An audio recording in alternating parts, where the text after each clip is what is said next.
Thrissur corporation 31ാം division ഒല്ലൂരിൽ തിരഞ്ഞെടുപ്പാവേശം ഉയരുകയാണ്. മത്സരാർത്ഥികളായ LDF, UDF, NDA സ്ഥാനാർത്ഥികളെയാണ് നമ്മൾ ഇന്ന് പരിചയപ്പെടുന്നത്.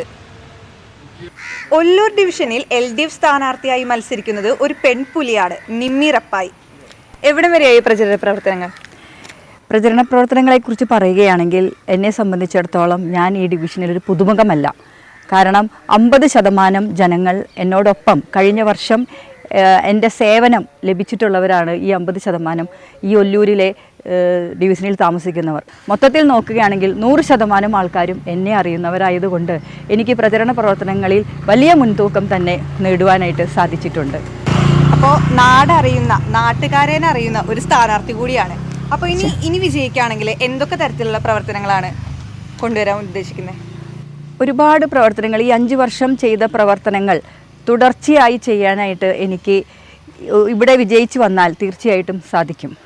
വെള്ളം, വെളിച്ചം, റോഡ് ഇതെല്ലാം നവീകരിക്കേണ്ടടുത്ത് നവീകരിക്കുകയും അതുപോലെ പെൻഷൻ കിട്ടാത്തവർക്ക് പെൻഷൻ കൊടുക്കുകയും പിന്നെ എന്തൊക്കെ ജനങ്ങൾക്ക് ആവശ്യമുണ്ടോ അതിലേക്ക് ഇറങ്ങി ചെന്നുകൊണ്ട് ഈ ഒല്ലൂർ ഡിവിഷനെ ഒരു പുതിയ ഭാഗമായി മാറ്റും, പുതിയൊരു ഡിവിഷനായി മാറ്റാനായിട്ട് 100% എൻ്റെ ഭാഗത്തു നിന്നുള്ള എല്ലാ പ്രവർത്തനങ്ങളും ഉണ്ടാകും. ഇപ്പോൾ വീട്ടിലൊക്കെ ആണെന്നുണ്ടെങ്കിലും നല്ല രീതിയിലുള്ള സപ്പോർട്ട് ഉണ്ടോ? തീർച്ചയായും. എനിക്ക് 3 മക്കളാണ്. അപ്പോൾ അവർ മനസ്സുകൊണ്ടും പ്രാർത്ഥന കൊണ്ടും എന്നോടൊപ്പമുണ്ട്. തീർച്ചയായും എന്നെ മുന്നോട്ട് നയിക്കുന്നത് എൻ്റെ കുടുംബം തന്നെയാണ്. 31ാം ഡിവിഷൻ ഒല്ലൂരിൽ UDF സ്ഥാനാർത്ഥിയായി മത്സരിക്കുന്നത് കരോളി ജോഷിയാണ്. ആളൊരു പുതുമുഖമല്ല, ഇതിനു മുന്നേ 2 തവണയും നിന്ന് ജയിച്ച ആ ഒരാൾ കൂടിയാണ്. എവിടം വരെയായി പ്രചരണ പ്രവർത്തനങ്ങൾ? ഇപ്പോൾ 2ാം സ്റ്റെപ്പിലേക്ക് കടന്നിരിക്കുകയാണ്. എല്ലാവരുടെയും നല്ല സഹകരണവും അനുഗ്രഹവും എല്ലാം ഉണ്ട്.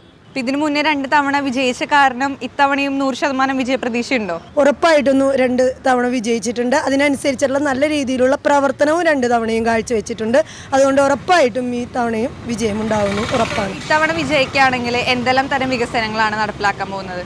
നമ്മളുടെ ഈ പ്രാവശ്യത്തെ വികസനവുമായി ബന്ധപ്പെട്ട് റോഡ് വികസനം നമുക്ക് നടപ്പിലാക്കേണ്ടതുണ്ട്. അതുപോലെ തന്നെ റോഡ് ടാറിങ്, സാധാരണക്കാരായ ജനങ്ങളുടെ ആവശ്യങ്ങളായ നമ്മളുടെ കുടിവെള്ളം, അതുപോലെ തന്നെ ക്ഷേമ പ്രവർത്തനങ്ങൾ എല്ലാം നടപ്പിലാക്കണമെന്നാണ് ആഗ്രഹിക്കുന്നത്. ഇപ്പോൾ വീട്ടിലൊക്കെ ആണെന്നുണ്ടെങ്കിൽ നല്ല രീതിയിലുള്ള സപ്പോർട്ട് ഉണ്ടോ? വീട്ടിൽ നിന്നുമുള്ള പരിപൂർണ സപ്പോർട്ട് കൂടി തന്നെയാണ് ഈ 3 ടേമിലും എനിക്ക് കൗൺസിലർ സ്ഥാനത്തേക്ക് മത്സരിക്കാൻ 2 ടേമിൽ ജയിച്ച് നല്ല രീതിയിലുള്ള പ്രവർത്തനം കാഴ്ചവെക്കാൻ സാധിച്ചിട്ടുള്ളത്. 25 വർഷമായി രാഷ്ട്രീയത്തിൽ സജീവമായ ഒരാളാണ് ഒല്ലൂരിൽ NDA സ്ഥാനാർത്ഥിയായി മത്സരിക്കാൻ പോകുന്നത്. രേഖ പ്രകാശൻ, എവിടം വരെയായി പ്രചരണം? 2 റൗണ്ട് കഴിഞ്ഞു. ഇനി ഒരു റൗണ്ടും കൂടി ചെയ്ത് ഞങ്ങൾ പൂർത്തീകരിക്കും. പിന്നെ ഒല്ലൂരിൻ്റെ വികസനമാണ് എൻ്റെ ലക്ഷ്യം. സുരേഷ് ഗോപി കുറേ കാര്യങ്ങൾ കൊണ്ടുവന്നിട്ടുണ്ട്, അതൊക്കെ ഞങ്ങൾ ജനങ്ങളിലേക്ക് എത്തിക്കണം. അതാണ് എൻ്റെ ലക്ഷ്യം. ഇപ്പോൾ ഏത് തരം വികസനമായിരിക്കും ഏറ്റവും ആദ്യം നടപ്പിലാക്കാൻ പോകുന്നത്? ആദ്യം നടപ്പിലാക്കുന്നത് സ്ത്രീകൾക്കും കുട്ടികൾക്കുള്ളത് ആദ്യം നടപ്പിലാക്കി, അത് കഴിഞ്ഞ് പിന്നെ അവിടെ നിന്ന് പിടിക്കുകയും.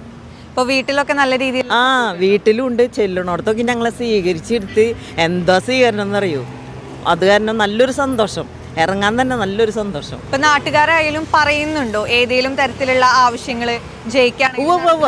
ഞങ്ങൾ ചെല്ലുമ്പോൾ തന്നെ അവർ പറയുന്നുണ്ട്, നിങ്ങൾ വന്നിട്ട് വേണം ഞങ്ങൾക്ക് ഓരോ കാര്യങ്ങൾ നടപ്പിലാക്കാൻ. പിന്നെ സുരേഷ് ഗോപിയുടെ ഇവിടെ ജയിച്ചു കഴിഞ്ഞാൽ ആദ്യം തന്നെ വേണ്ടത് സുരേഷ് ഗോപിക്ക് തന്നിട്ടുള്ള കാര്യങ്ങൾ ചെയ്യാൻ ഒരാളെ ഇരുത്തിയിട്ട് അതിൻ്റെ കാര്യങ്ങൾ ഞങ്ങൾ നടത്തി തരണം. എന്നോട് കയറിയിട്ട് വേണം ബാക്കി കാര്യങ്ങൾ ചെയ്യാമെന്ന്. അത്രയും ഇൻട്രസ്റ്റ് ആണ് ഇവിടെ ഉള്ളവർക്ക്. അപ്പോൾ ഒരു 100% തന്നെ വിജയ പ്രതീക്ഷയുണ്ട്. ഈ വർഷം കോർപ്പറേഷൻ ഞങ്ങൾ തന്നെ ഭരിക്കും. ഞങ്ങൾക്ക് കിട്ടി 100% ഞങ്ങൾക്ക് തന്നെ കിട്ടി. അത് കിട്ടിയിട്ട് വേണം ഞങ്ങൾക്ക് ഇനി കോർപ്പറേഷനിലുള്ള കാര്യങ്ങൾ ചെയ്ത് ഭരിച്ച് എല്ലാവർക്കും കാട്ടിക്കൊടുക്കാൻ. ഒല്ലൂരിലെ മത്സരരംഗം ഇങ്ങനെ ചൂട് പിടിക്കുമ്പോൾ ഇനി തീരുമാനമെടുക്കേണ്ടത് ജനങ്ങളാണ്. സ്ഥാനാർത്ഥികൾക്ക് വിജയാശംസകൾ നേർന്നുകൊണ്ട് ക്യാമറമാൻ പ്രവീണിനൊപ്പം സൂര്യപ്രകാശ്, TCV ന്യൂസ്.